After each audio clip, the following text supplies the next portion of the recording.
Aneh nggak sih? Rasanya udah bertahan-tahan nyicil, tapi kok utang nggak habis-habis. Gaji udah naik, tapi cicilan rasanya tetap aja mencekik.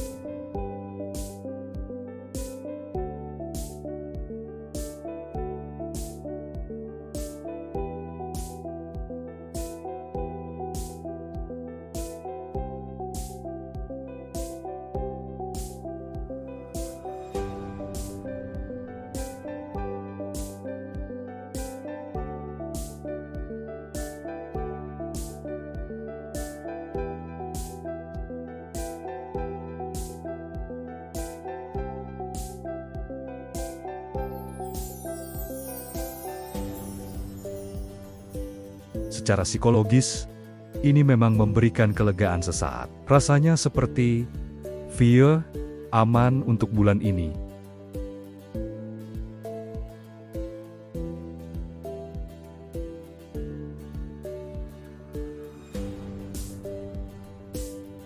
Ini bukan solusi. Ini hanya memperpanjang penderitaan dengan biaya yang jauh lebih mahal. Utangmu nggak berkurang, malah makin membengkak dalam diam. Pernah ngalamin ini? Jujur deh di kolom komentar. Sekarang, coba saya tanya, berapa persisnya total utang kamu saat ini? Kalau jawabanmu masih pakai kata kira-kira, atau sekitar segitulah, nah, ini penyebab kedua kenapa utangmu nggak pernah lunas. Banyak orang takut atau malas untuk tahu angka pastinya. Rasanya ngeri melihat total utang yang sebenarnya, tapi ada satu prinsip penting dalam keuangan.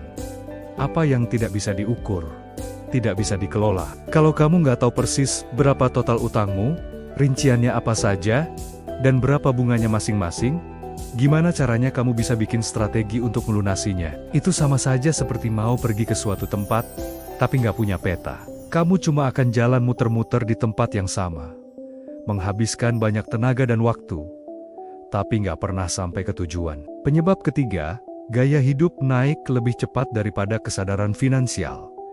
Ini jebakan yang halus banget. Begitu dapat promosi jabatan atau kenaikan gaji, apa yang pertama kali terlintas di pikiran? Ganti HP baru? Beli mobil yang lebih bagus? Pindah ke apartemen yang lebih mewah?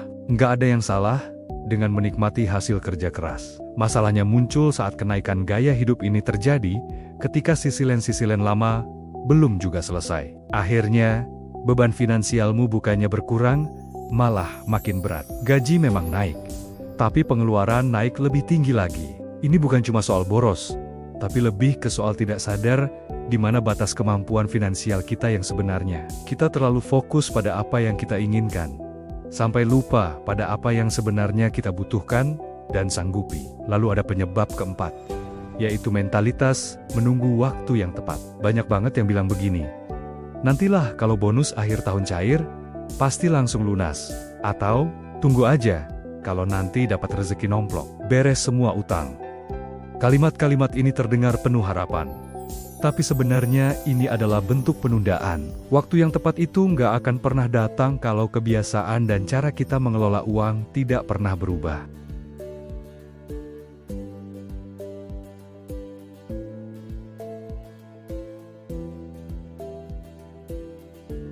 Jadi, menunggu keajaiban tanpa adanya aksi nyata hanya akan membuatmu terus berada di posisi yang sama, bulan demi bulan, tahun demi tahun.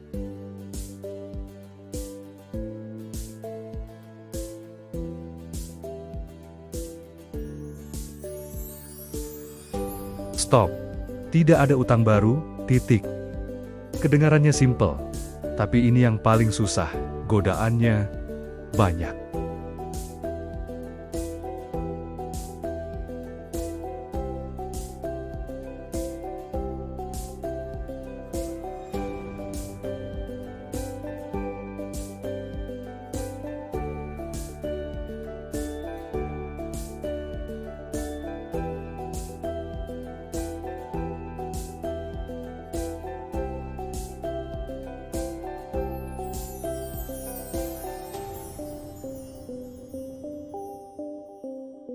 Solusi kedua, kamu butuh strategi, bukan sekadar niat. Niat baik untuk lunas utang itu bagus, tapi tanpa strategi yang jelas, niat hanya akan jadi angan-angan.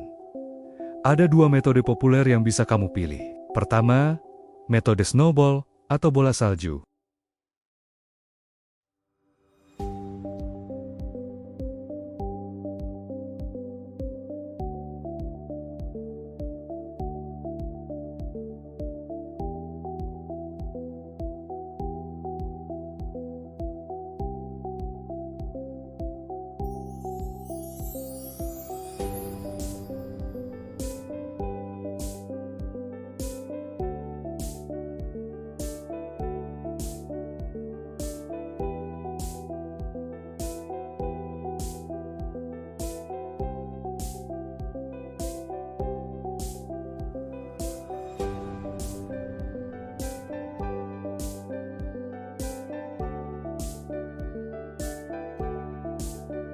Setiap kali kamu dapat bonus, tunjangan hari raya, atau penghasilan tambahan dari proyek sampingan, biasanya uang itu lari kemana?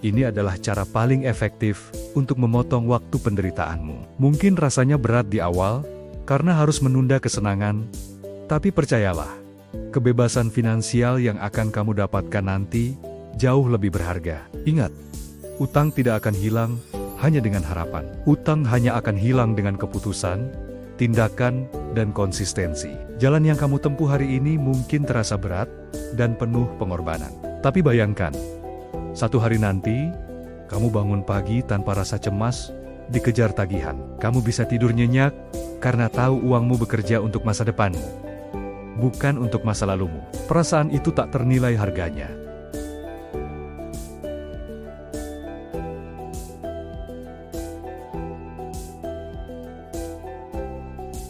Dan pastikan kamu subscribe channel ini, karena di sini kita akan terus belajar tentang uang dengan cara yang jujur, dan tanpa janji-janji palsu. Terima kasih sudah menonton, sampai jumpa di video berikutnya.